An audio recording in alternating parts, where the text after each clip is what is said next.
Petrol નાખવા બંધ થઈ ગયું કંઈક આવું. Hello good morning guys. તો આપણે ઉઠી ગયા છે સવારમાં વહેલા 6 વાગ્યામાં અને આજે તો જવાનું હતું ભણવા. અને આજે આપણો હતો ચા બનાવવામાં વારો અને આપણે ચા બનાવી અને કરી લીધો નાસ્તો. નાસ્તામાં તો ટોસ્ટ અને ચા. અને આપણે નીકળી ગયા ભણવા માટે અને આવી ગયા બસ સ્ટેન્ડે અને પોલીસ ચોકી બની નવી. અને આપણે બસમાં મળી ગયા ભણેશ. મારા ભાઈ બંધા કરતો હતો કે બહુ ભણેશ રે. અને પછી આવી ગયા આપણે ત્રિકોણ બાગે, કેમ કે આપણે જવાનું હતું ભણવા.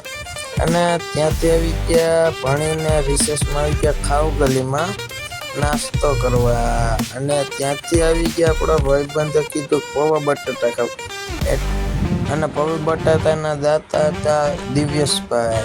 અને આપણે આવી ગયા પાછા ભણીને આવી ગયા ત્રિકોણ બાગે, કારણ કે આપણે જવું તો પડે ને ઘરે, એટલે ત્રિકોણ બાગ આવી ગયા. અને પછી ત્યાં હતું ભાઈબંધને કામ બસ સ્ટેન્ડ, એટલે અહીંયા આવી ગયા.